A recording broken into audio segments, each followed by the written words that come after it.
Deep in the ocean, an orca pod is on the hunt.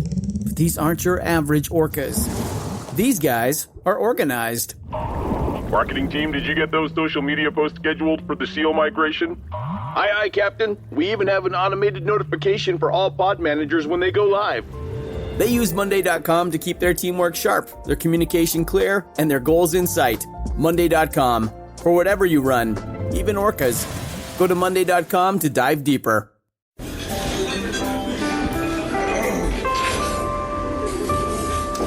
Well, I don't see the point in waiting any longer, so let's bring her out. The star attraction, the one you came to see. Ladies and gentlemen, the one, the only, Miss Judy Gold.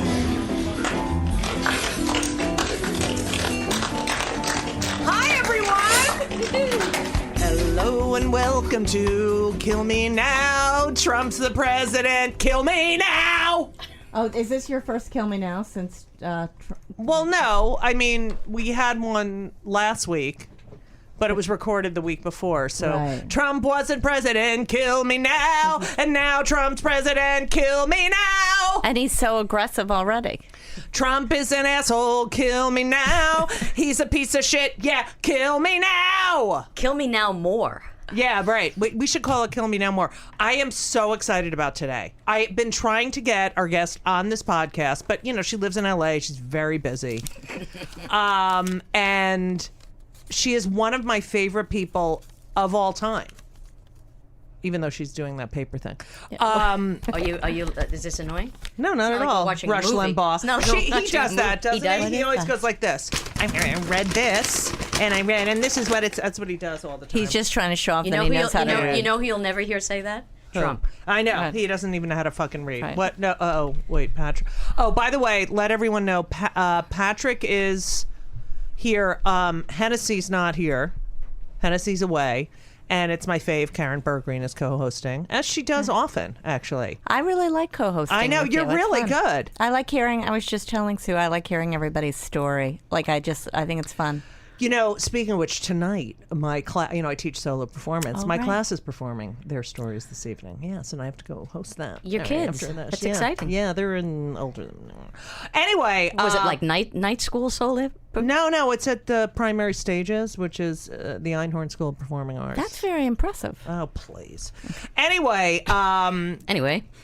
today's guest, I'm so excited. Look at that face. Oh, this is podcast. Anyway, ladies and gentlemen, the incredible Sue Kolinsky is here. I love you, Sue. Sue Kolinsky is here. Yeah, everyone. Now Sue Kolinsky is. When I went to the march, can I just tell you something? I go to the march, and there were a bunch of Jews. There were a lot of different groups. And then it was a Saturday march, and a lot of Jews marched because they can march. They can't drive or anything. And one group of Jews was like, zoom, gali, gali, gali, zoom, gali, gali. And all I could think of was Susie Essman when she does that character of the woman who's like way too Jewy and is zoom, gali, gali, gali. Oh, it was so. But did you guys march? I did. It was like the only time I felt good since this election. What happened, Sue? Uh-oh. I actually had made plans before I knew about the march. Uh-huh. So I was in East Hampton for the weekend. They didn't have a march there? They did not. That's They're outrageous. because they're happy. Right. Yeah, 'Cause exactly. yeah. They would like Trump, and like I was like going by. My girlfriend has a house out there, so we were taking walks, and Trump, No fucking way. flyers in people's windows of people's homes. They marched in Antarctica. I know. In where? Antarctica. Antarctica. Antarctica. Did I She went say to right? Harvard, so she has to. I've been to over-enunciate. Antarctica. Actually, You have not? I swam in the Arctic. No Not. fucking way. How freezing was it? It was like just above freezing. How bad was it? It was like 38 degrees or something like that. I did a USO tour. I used to do Right, yeah. Right. So I'm with two other comics. Who? African American men who like totally like I'm not going. Like Right. I'm not doing it because they Right. dared me after my show. Some of the servicemen dared me because Right. apparently anyone who's based, it's called Thule Air Force Base. Which was like the Cold War. It was like the highest point during the Cold War. So anyone who is based there has to jump in the water and do a little swim. It's how long like a is the rite of swim? passage. What basically what it is you have to get your head wet. So you don't have to like actually swim, but you have to dunk your head. Right. So I get there and I have a 2-piece bathing suit. It's the only bathing suit I brought. There's a priest and a doctor on shore. No way. Just in case. Did you say you were a Jew? I did say I was a Jew. So he probably would have let me drown. Right. It wasn't even that. It was like hypothermia. Right. And so I do it. It's so fucking cold. And you can't breathe. Can't breathe. And I get out and they have like blankets, like wool blankets that they're wrapping me with. And my ears were like, my ears hurt for like a week. No way. But I got a certificate. I got a polar bear official certificate from the military. People do that all the time. Well, they do it in Chicago, I know, right? That's like a my thing. brother New Year's. swims every year. He swims in the spring. He swims to Judy with the fucking menopause. You fucking idiot. He swims. Do you have a brother? Alcatraz. Oh, really? Yeah, Wow. I do have a brother. Yes. He swims to Alcatraz every year. Aren't there people who jump in the East River, the Polar Bear Society? Yes, They all the jump every time. year. They do it. You know, they That's do gotta it be right after disgusting. on New Year's. That's got to be disgusting, though, that another water. Like the I East know. River. I know the East River. There must be so many dead people there. Well, and like, you know, I watched hot Law and car Order. There tires. were like 1,000. What? I said I watched Law and Order. There Oh were like yeah, there are 1,000. 1,000. You know. Sue Kolinsky. Now Sue was on the circuit. I hate that word. You were on the circuit in the 80s. You were on the circuit before me. That's right. You were like already established. That's right. I started doing stand-up. Actually, the first time I did stand-up, I think it was like 1978. No Oh my God. fucking way! I know. was in high school. But I the first time I did stand-up was at the Improv. right. You know, the whole thing, picking the number. Like, did you ever pick a number when you started? I did. Like waiting online outside, the humiliation. I did. Did I do that? I got I got did past for a the lot of. I start. got past a catch. I got recommendations a lot. I think I might have picked a number for the comic strip. But the Did I do? I might have done the improv. That line. Well, the humiliation of like they never Right. said your name. It was like Right. you'd be in the bar and it's like number 10. right. It's And then you'd horrible. go out for silver and like 2 other people. Yeah. At the improv. Yeah, it was horrible. But didn't they have the best French fries? They like, did. remember he used to cut the potatoes right there. All right, go ahead. Sorry. Well, I got a funny joke about that. A Okay. funny story about that. All right. But anyway, so yeah, so the Was first, that your very first time? Was at the Improv? I was part of some theater group, and I used to do impressions. That was my act in the early days. So Can you do one for us? All right, I'll do one. I actually, Isn't she the best? I All right. actually She's great. in college, I'm so my interested. my second year of college, I played Humphrey Bogart in Played Again Santa. No way. Go. Because they could not find a guy who could do it. Right. Oh my so God, they put that's in the credit, awesome. and the guy, and actually the casting director looked at me and he said, "We really want a guy, but your impression is good. So if we can't find a guy, we're going to cast you." So in the credits, they put S. Kolinsky, so no one knew. Right. And I had a fedora on. They put like a 5 o'clock shadow, and I had Right. a trench coat. That's awesome. I never knew a dame that didn't understand a slap in the mouth or a slug from a 45. That's really good. Thank you very much. So anyway, so I was an God. impressionist for years. And, Like what other one? Wait, I have to get a. A lot of people have been complaining. I have forgotten my Jew whistle 2 weeks in a row. Oh. And anytime we mention anything Jewish, Oh, does it, whistle I goes thought maybe off. it was kind of like a nagging sound or something. No. So wait, so wait, what other impressions did you do, Sue Kolinsky? I did. And Karen Bergreen. Even though you'd like to hide it if you could. Go. Oh Jesus. See what I did. say? My shtick was that I did only men because I have a deep voice. Right. So and you have a big cock. and too. I have a huge cock. Right, Small huge? balls. Small Yeah. balls. You do? But huge cock. That's okay. And but I did that. My gimmick was I did the wives, but they sounded just like their husbands. Oh, right. After they smoked 50 packs of cigarettes. It was so douchey. So you grew up in Long Island. I did. And we had my neighbor who just passed away, Andrew. You grew up with. Yeah. He was the greatest. He was a hairdresser, straight, and just the nicest. Straight. I had to say straight, even though he was the gayest straight guy. He really was. And you were very into sports. Oh, I still am. I know. Well, we're gonna get to that. But in like, what did you play? Like, what group were you in? I was like, Were you bat mitzvahed, by the way? I was not. Why? I just had other interests, And your parents didn't say so. My parents weren't really religious. My parents were like phony Jews. You know, Right. they were religious around the holidays. Yeah. So like Yom Kippur, Rosh Hashanah, Yeah. things like that. Right. Jewish. But what about your brother? I have 3 brothers, and they were all bar mitzvah. Right. Because Interesting. because the boys, it was a thing. Right. With the girls, It had wasn't- just started. And it wasn't really pushed on you to do it. Right. My sister was like, there was a thing called, what was it, Young Jadir? Do you know what that was? No. It was kind of like a teenage thing where like young Jews would go. It was like a social situation. And it had some education to it. Right. But I was into like smoking pot and hanging Right. out with my friends. Not I mean, me. I love smoking pot. Still. Still? Yeah. Okay. I stopped, and then I started Why'd you again. stop? Did you get paranoid? No, I was like, I was obsessed with my career. And then I had kids, and I was like, I have to be an adult, even though I don't, but I just stopped. How's that working out? I know, it's so not. So, lately, with the medical stuff, it's so good for my arthritis. It's so funny because usually the buzzword to get your recommendation is you have Migraines. Migraines or insomnia. So glaucoma. So that's a great one to one I lie use. to go in and tell people you have with no film over your eyes. Yeah. Anyway, so my husband has tinnitus. Yeah. The ear thing. Mm-hmm. So he goes in the other day to get his card. And the doctor says, what's your condition? And he says, tinnitus. And the doctor looks at him like, oh, good one. I haven't heard that. And he really has it. He really has it. That's Does it help hilarious. tinnitus? I don't think. No, Yeah, it he doesn't. just said It totally he said it's anything. real, but But you know what? It totally helps my arthritis. Yeah, it really does.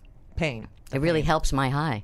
Hey, good night, folks. Hello, folks. So, all right, so you're in high school. You're like the all-around popular, everyone loves Sue Kolinsky, correct?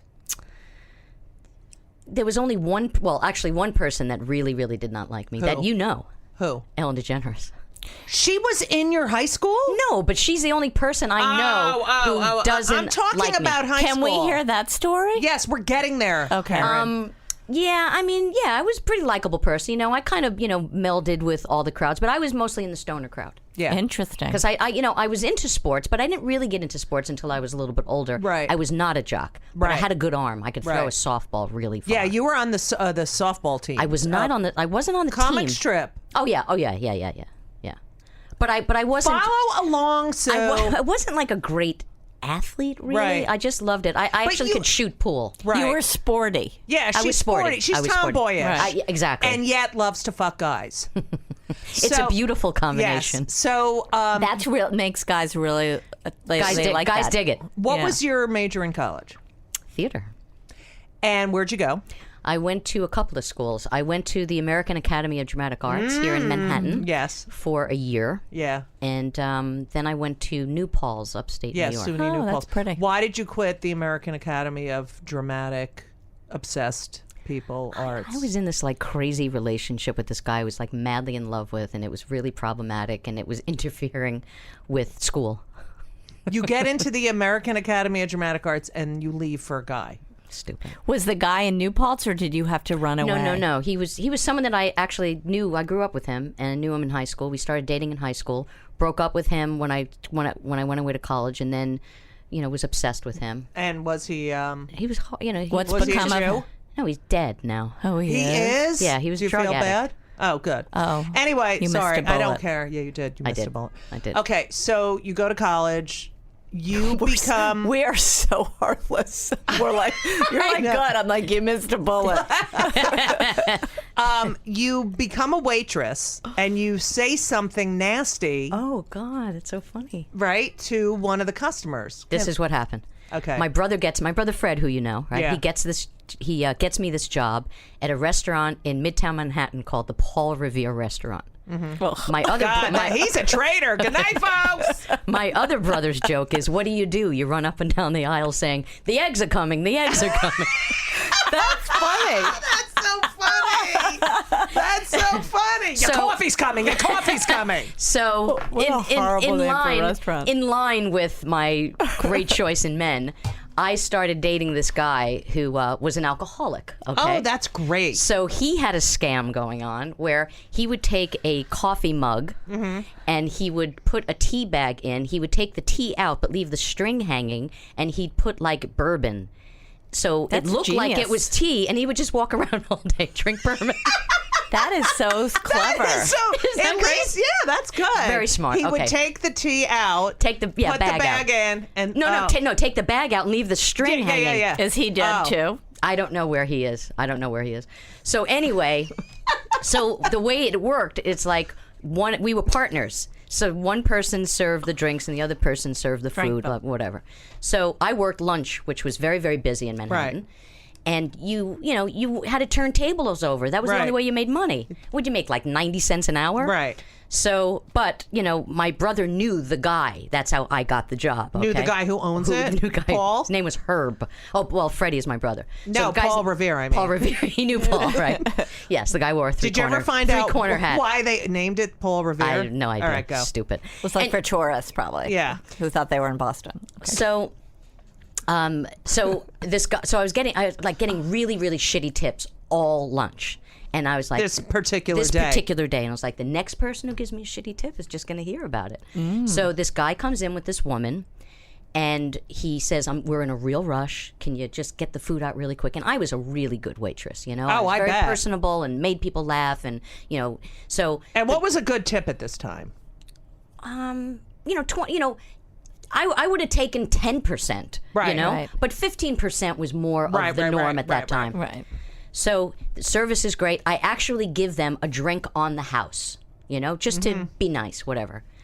So I give them, the check comes, the food comes out quick, and they tell me they're in a rush, and then they sit there for a really long time. Oh, I hate I'm that. like, Go okay, fuck whatever. yourself, All right, yeah. fine. So I give them the check, and I come to, pick it up, and I look, and on his credit card, he left me a really crappy tip. And it was less than 10%. Right. So I just looked at him and I said, I just for me, I want to know, was the service not acceptable? Was it bad? And he said, no, it was great. And he said, why? Is there something wrong with the tip? And I said, well, it's customary to leave 15, and you left me less than 10. So I'm just saying.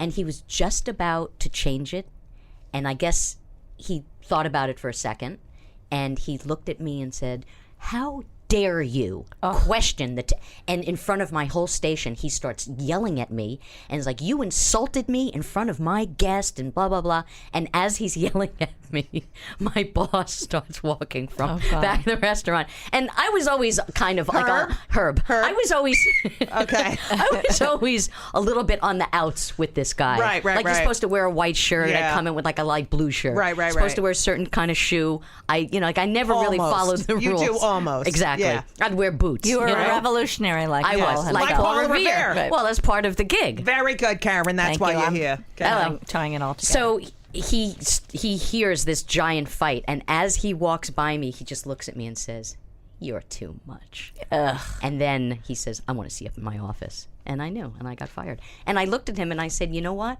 If I had to do it all over again, I do the same I thing. do the same thing because you don't protect me. I work for Did you tips." say that to him? I did. I Did said, you cry? No. I Good. said no. Why Fuck didn't him. you cry? I would have been in tears. I would not have cried. I would have never let him I was see so me. angry Right. at because I was really good Was at the what guy I did. a Jew who left you a bad tip? No way. He was from the middle of the country, right? Yeah, he was yeah. I think the middle of the country is less And it was tippy. like, you I know think they're what? less He tippy. They're felt like foreigners. emasculated. Yeah, I worked actually I was a waitress at Rockefeller Center, which was a really tough gig. Where? Where the Woolman Rink Right, is, right, right.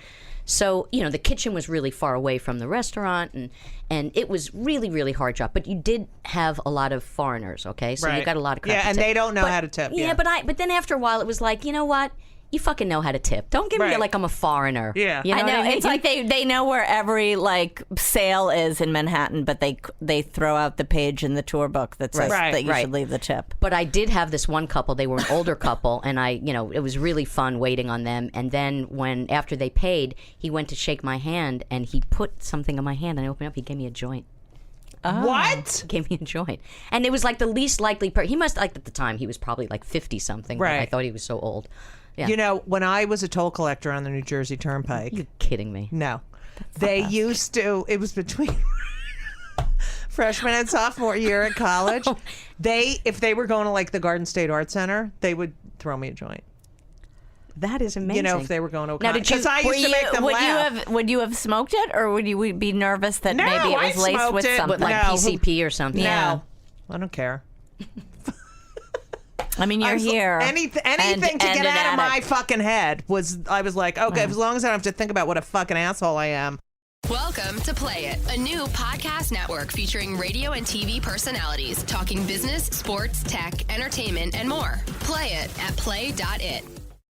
Okay, so when you were waitressing, did you ever bump into anyone you went to the American Academy of Dramatic Arts with that freshman year? No. Did anyone become famous of that class? Not that I know of. Good.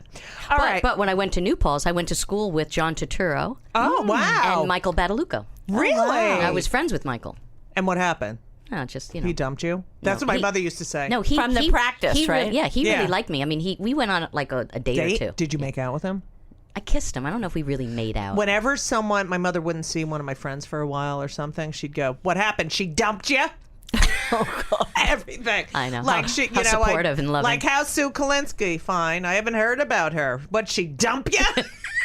That's exactly what she would say. What, did he dump you? I just don't think Michael Badalucco is that attractive. But was he back in the day? What the fuck is that to say to her? Yeah, no, but it wasn't. But she's very attractive, all right. and I'm saying it more like you don't. But it is always I'm married. It is always the thing with the unmatched. You know, the man is sometimes can get away with like Lyle Lovett, Trump and Julia Roberts. Yeah. That lasted a week. So you passed at the Improv first. Yes. Through Silver. Yes. Who was out of her mind. She was totally out of her mind. And, I was, new to the scene. I didn't know anything about... Silver Friedman, for everyone who's listening, ran the New York City Improv. Yes. Her ex-husband, Bud, ran in the divorce. He got the LA club. LA one, and she got the New York club. And she was completely out of her mind. Right. But the thing about Silver that I learned was that she really appreciated, like if you having a conversation with her, and I remember I went to see the movie, I think it was The Natural or something, and I didn't like it as much as she liked it, and we didn't really know each other that well, but we were just all talking, and I said, I wasn't really crazy about it, and she really appreciated that I didn't like kiss up to her, right? Because she really liked it, like she was just glowing about it, right? So that was something, and then we got to be good friends, and I see her in L.A. No, you don't. Oh, yeah, I go out to dinner with her. Will you tell her I say hi? I will. We go out to dinner. We go out for drinks. She, please, honestly. She's so much fun. She is? She really is. Can I come next time I'm in L.A.? Absolutely. She would love it.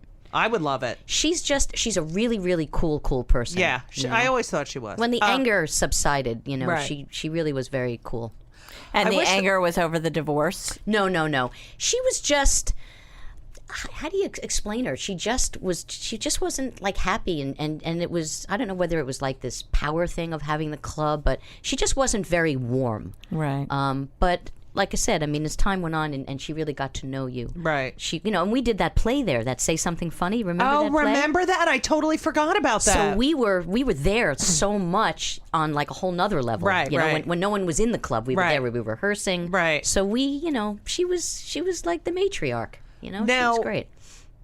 When you started, I mean, Carol Leifer, who were the comics that... Adrienne Tolsch.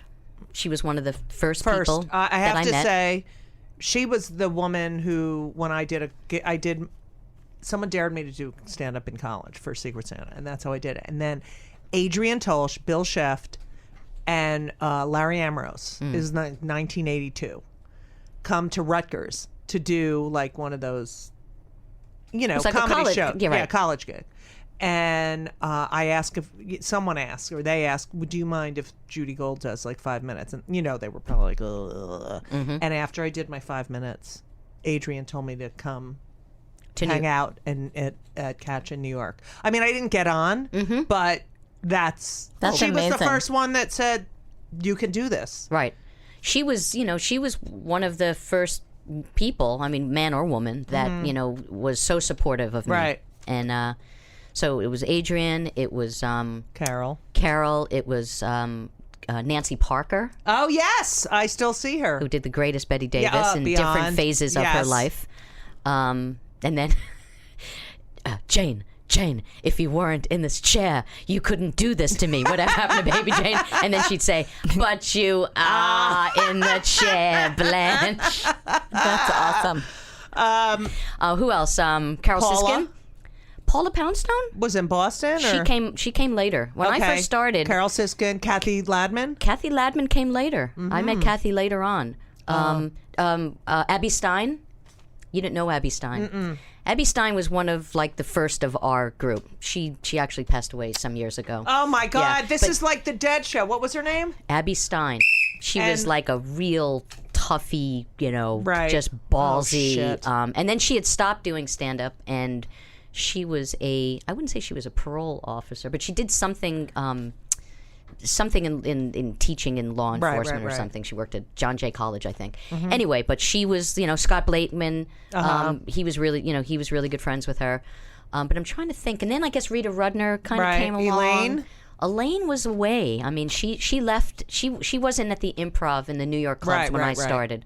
And I'm trying. Nancy Redman. Oh yes, I remember Nancy Redman. God.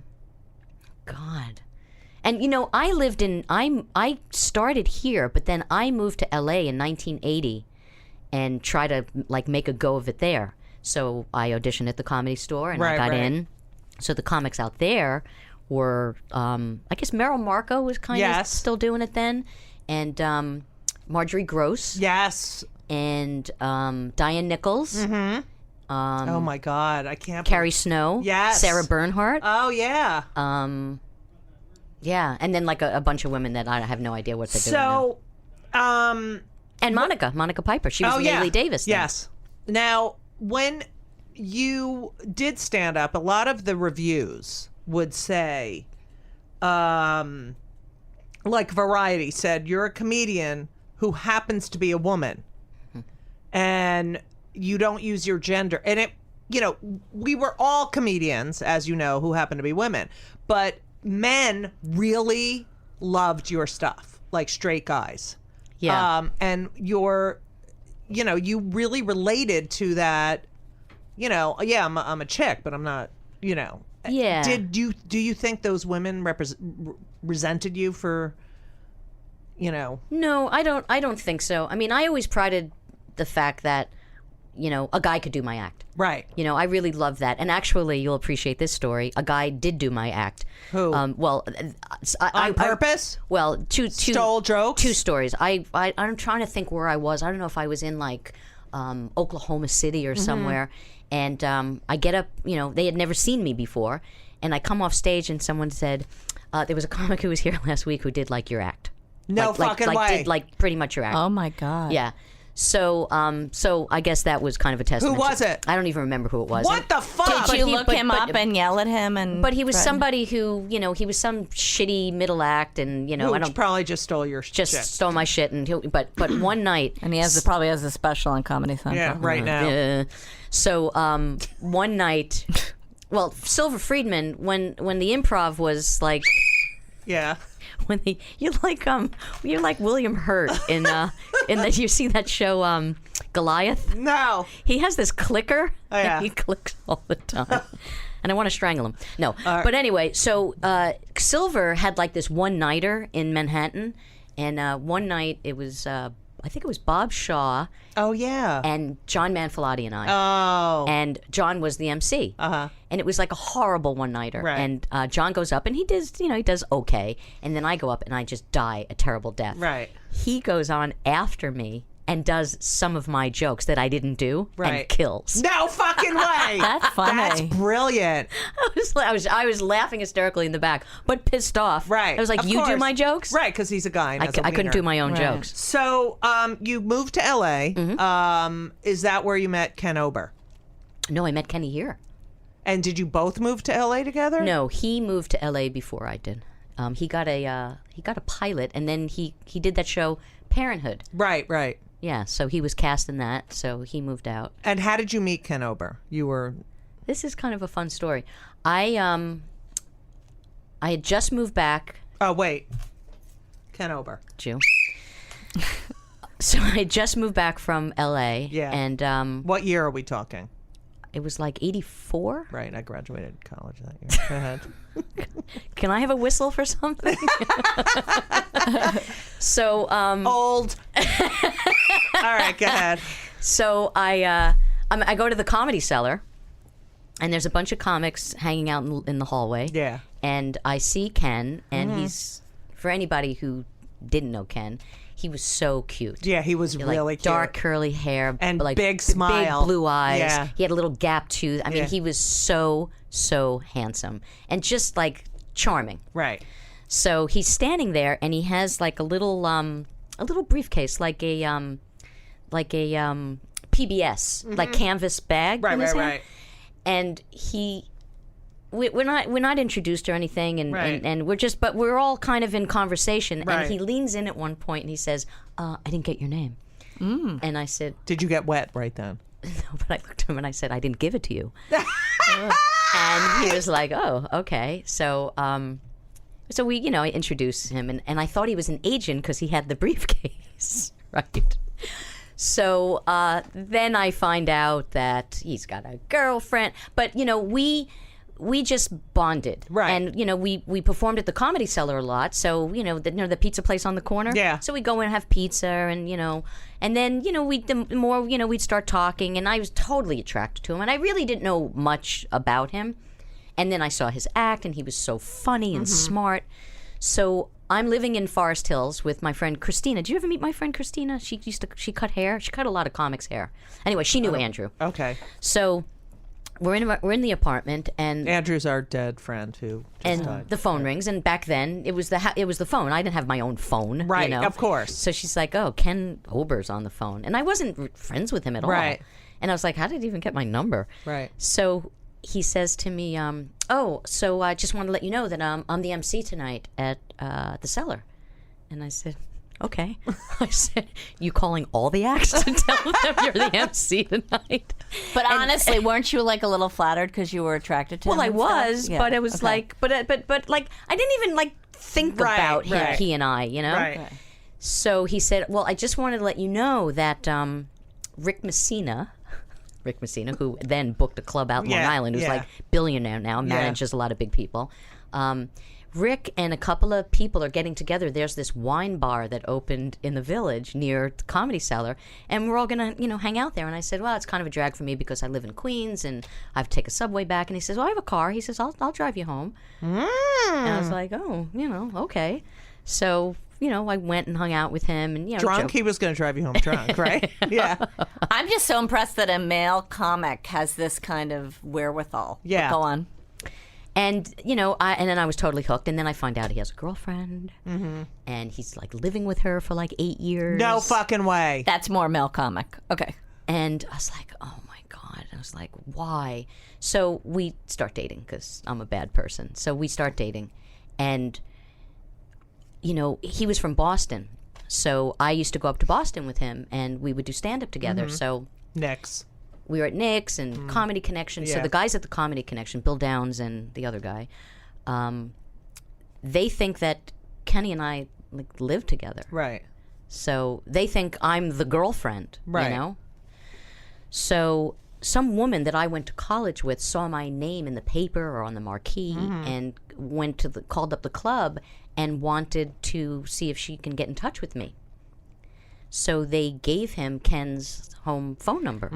Oh my God. Gave her. Gave her. Yeah. Yeah. Oh my God. So she called, and his girlfriend picked up the phone. No fucking way. Oh. And she says, "Yeah, who are you looking for?" And she says, "Oh, I'm looking for Sue, Ken's girlfriend." And she says, "I'm Ken's girlfriend." Oh I was like, I'm gonna. Yeah. And that's how she found out he was dating me. And then did they break up? Yeah, it was really just like a horrible thing. Oh, but you'll appreciate this because you love the whole gossip part of this. Kenny, Lou, trying to think who else. Do you remember Joanna Bexon? Yes. Okay, She was an acting coach. She was an Yeah. acting coach. So Lou DiMaggio. Lou you're DiMaggio. talking- I'm yeah. sorry, Lou DiMaggio. So we were all in acting class together. And after the class, we'd go and go out and have a drink or Right. whatever. So one night, Kenny says, "Let's go back to my apartment. And I'm like, I'm not going to your apartment, because he was still living with this woman. I said, I'm not going back to your apartment. He says, she was a caterer. She was an actress, but she was a caterer. And he says, she's got a gig tonight. There's like, she won't be there. And I'm like, oh, all right. So we go back to his house, and the three of us are drinking, smoking pot, and all of a sudden hear key in the door. Right now, well, she didn't. She at this point she had no idea who I was. The Boston thing came later. So so she thinks I'm Lou's girlfriend, right? And as the four of us are sitting in the living room talking, and I really liked her. She was gorgeous. She looked like Susan Sarandon. She was really pretty and really sweet, and every now and then I just kind of felt like eyes on me, and I look, and Kenny's like looking at me like endearingly, and cutting it off at the point where just as she turns, he turns, so she can't see, and I'm like, this is like the most uncomfortable thing in the world, and you can tell how much she loved him, And it's getting, it's ready, it's time to leave, and he says, "Oh, I'll walk you guys out," and I'm thinking, who walks people out? What is this, the 50s? So he walks us outside, and Lou looks at him and says, "Kenny, what the fuck is wrong with you? You cannot do this anymore. You cannot put us in this position." And he like wants to like kiss me goodbye, like make out with me. I'm like, stop it. And you would think, maybe that would have been a sign to me, don't be with this guy. But I mean, I went out with him for 16 years on and off. I was madly in love with him. And he was madly in love with you. He was. But, he had loutish behavior. And did you move back here when he did MTV with Colin? No, actually, we were here when he got MTV. Okay. And this is a cool story. What's the name? What was the name? Remote Control. Remote Control, that's right. Okay. So Kenny goes to Hawaii or he goes away with John Heyman, another comic. Oh, yeah, he hates me, John Heyman. Or he did. Heyman hates you? Or he said... John Heyman, I think you need to blow your whistle. Oh, right. I think he got mad at me when I was like 24 about something. So they go away on vacation, and Kenny had auditioned for Remote Control. Right. And it was between he and Danny Bonaducci. Ugh. Okay? I mean, I like Danny. I like Danny's wife. Yeah. I like Danny. I like Danny too. Yeah. So so he goes away, and his agent can't find him. He doesn't tell them that he's going out of town, and so they call me. And they said, "Where is he?" And I said, "Oh, he's staying. He went away." And they said, "Oh, well, we need to call him because he just got cast in Remote Control." So I was like, "Oh man, this is like how cool for him." So I actually called him and let him know, and he was really bummed out because he thought it was a game show, and he thought it was going to be really bad for his career. And I put him on the map. Wow. So, and Colin too, and Leary and Adam Sandler. Yes. And all those boys. And who is it? Roger Kabler. Oh my God! Remember what Roger happened Kabler? to him? He became a house painter. No way. He had I'm so sad, but he had a bad gambling problem. But it was a lot of people knew that he was a talented guy. Yeah. And then I bumped into him a billion years ago. Oh my God! I have to look him up. Yeah, and he actually had a series for a while. He played like a disc jockey or something. Welcome to Play It, a new podcast network featuring radio and TV personalities talking business, sports, tech, entertainment, and more. Play it at play.it.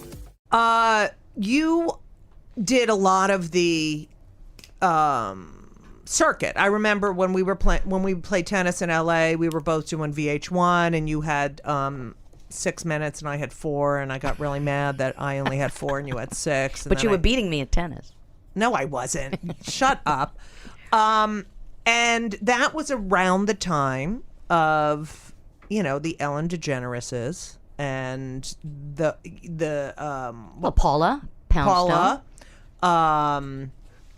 Who else? What about like Roseanne Barr? Was that during then? She was already. I think she already had her HBO special and everything was started. So what's the Ellen thing? So Ellen, she never was in New York. No, so we didn't know each other. Right.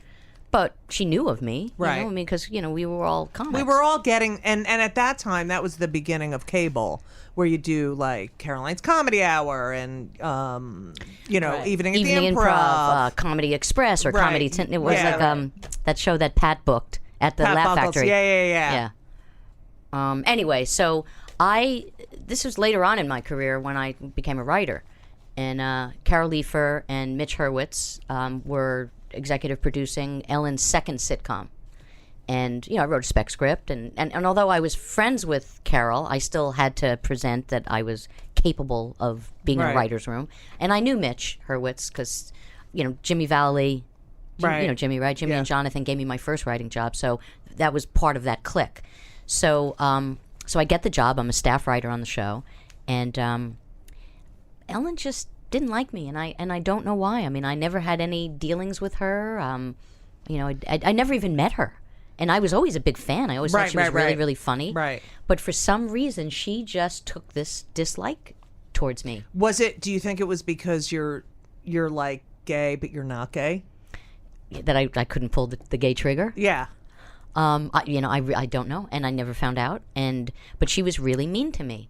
And like examples. Okay, so we would have a table read. Yeah. Okay, so table read, that everybody sits around, and reads the script like for a that square. week. Yeah. Okay, and everybody in the morning, you sit down and everybody says hello to everybody. So she would acknowledge everybody at the table, and she would acknowledge the person to the right of me, ignore me. No way. I swear to God, and then acknowledge the person to my left, and then continue on.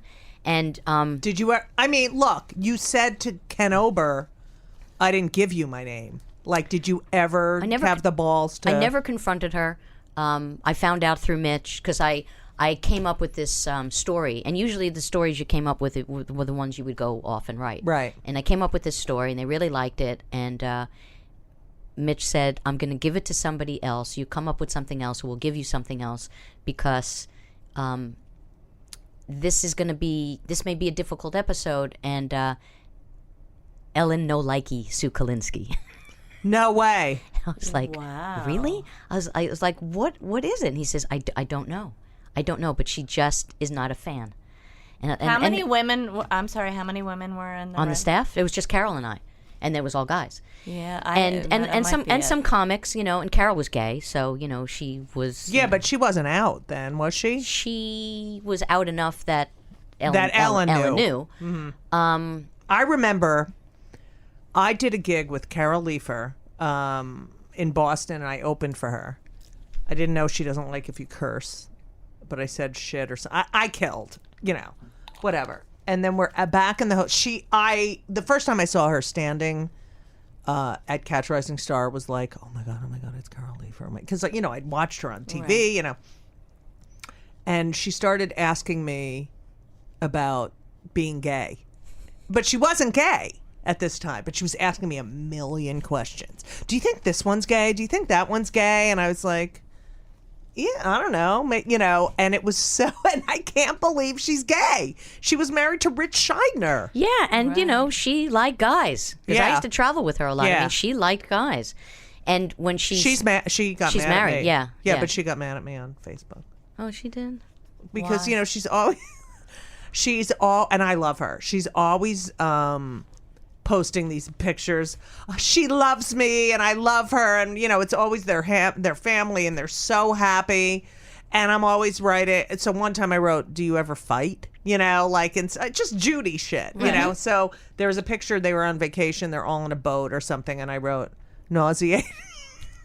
And she got mad at you? Yeah, she said, But it's you. I know. She said, "I love you, but why do you think it's okay for you to write those comments about my family?" I said, I was because I'm jealous, and I'm joking. Right. And it's Judy. Right. Right. I think it's like affection coming out. Yeah. I'd be like, how come you didn't write it was nauseating on my page? Right. Yeah. So then she's like, no problem. Just wanted to know. And I was like, how do you not know that that's right? my She knows you love her. I know. All right. So anyway, you went on the road with all the guys like I did. A lot of comics didn't go on the road, like Joy and Susie and Mario, but I wanted to go on the road because I wanted stage time, and I wanted to make other people laugh. But you were beloved as a comic during that time, and then you decide to write. How did that happen? Well, it was Kenny and I. You did Star Search. I did Star Search. Yes, and you won. I beat. I got into the semifinals. You beat what's his name? Frank Did you beat No, Frank John Sinatra? Mulrooney. John Mulrooney. This was the season that I did it. John and I were the first show. Right. And everybody had touted John Mulrooney to win the Right. whole thing. Right. So I show up, and you had to show up the day before, and you would do rehearsal. And they really wanted to hear the comics act because they wanted to know if you had anything in common or who should go first. Right, and right, whatever. right. He decided, I'm not going to the rehearsal. So turns out we both had stuff about working out, and I went first. Whoa. And it's so funny. He came into the green room, and this is such a funny thing about show business. He was like a blue collar guy. Yeah. He wore like a t-shirt and jeans. Right. But for TV, he thought that he should dress up. So he was wearing, I remember these jackets that guys used to wear. It was like a Star Trek jacket Oh, God. with like, a V, and it was Yeah. like a Members short only? jacket. It was like it wasn't members only. It was actually a suit, but it was something that you would have seen like the Bee Gees wear. Right, I mean, right, it was right, like right. really hacky, Yeah. douchey looking outfit. And it was like green color, Right. And I beat him. I mean, I think I got like 3 3/4 stars out of 4. Right. And I'll never forget. I come back to and I had like a running thing with Kenny because Kenny did Star Search a couple of years before me, and he was in the semifinals. So I called him up and I told him if I won, I would buy him a Porsche. Right. So I win the first time, and I called him up and I said, "We have a taillight." Right. And then I won the second one. Who was that? That was against Eddie Brill. Eddie Brill. Wow.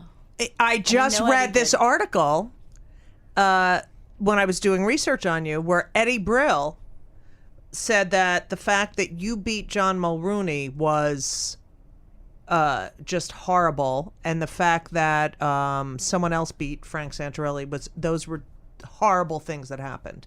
And I couldn't believe it. What do you mean Yeah. horrible things that happened? He wrote it. I read an like article. horrible that I won? Yeah, that was just a Like the fact That male that preference. It's the male preference thing is my... oh Wait, really that I was like quote unquote better than John Rooney? no that it was a. Here, I'll tell you right now. Go. Oh, that's Keep so funny. talking. No, Go because ahead. the thing is that when I came back to New York, I bumped into Colin Quinn in Central Park. And he looks at me and he comes over and he's like, you beat John Mulrooney.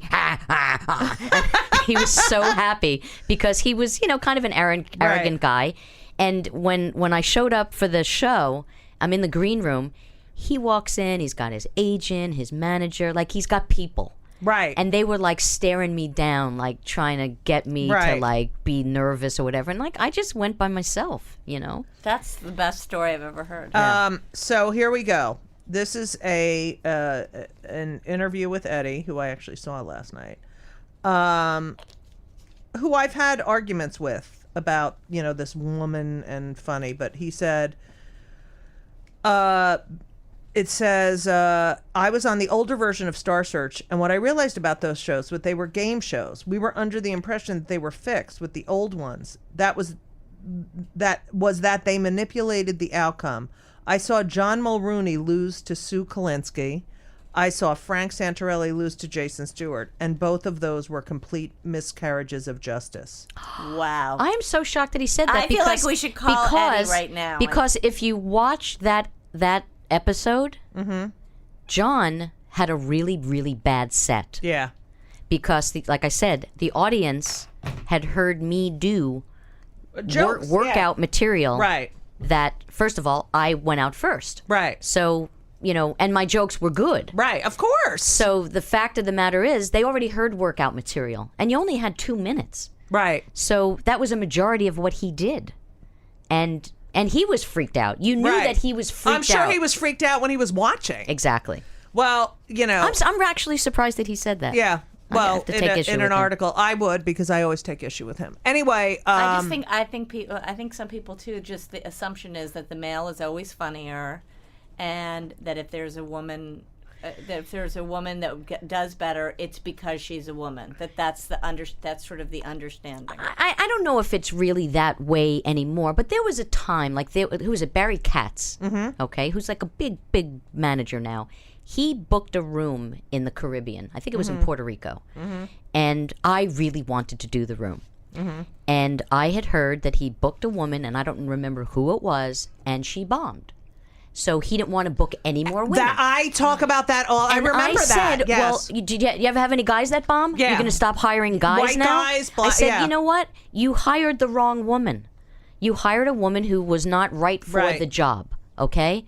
But don't punish everybody. And I had asked a lot of comics to boycott the room. Right. You know? Good. They didn't. But I said, it's not fair. And if you love me and you love, any comics, we're comics. And that's, goes back to the thing you were saying about when that review was written that, I just happen to be a woman that does stand up, I can't tell you. I can't tell you how many times. I remember being in the Improv bathroom in LA and a couple of, audience members before I went on, I bumped into them in the bathroom and they were like, "Oh, you're a comedy, you're going on tonight." And they were like, "So you're going to rag on guys?" No, and I'm not going to talk about my period either. I said, no, I said, I actually love men. Yeah. I said, nah, I'm not the comic that you're, just because I'm a woman. Right. I said, no, that's not me. It's it's so narcissistic men thing. Yeah. It's like, oh, are you going to talk about me? Right. But these were women. No, these were women. Oh. That were like, they wanted to hear men hating jokes. Since we're going so long and I can't stop talking to you, this is going to be part 2. All right, Sue? Yeah. You don't have to leave, right? No. All right, perfect. And everything was wonderful. I'll see you soon. Thank you for the visit.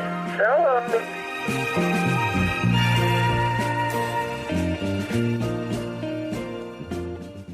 Hey, I'm Ryan Reynolds. At Mint Mobile, we like to do the opposite of what Big Wireless does. They charge you a lot.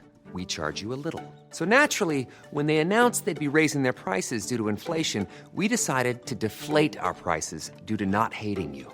That's right. We're cutting the price of Mint Unlimited from $30 a month to just $15 a month. Give it a try at mintmobile.com/switch. $45 upfront payment equivalent to $15 per month. New customers on first 3-month plan only. Taxes and fees extra. Speed slower above 40 gigabytes. See details.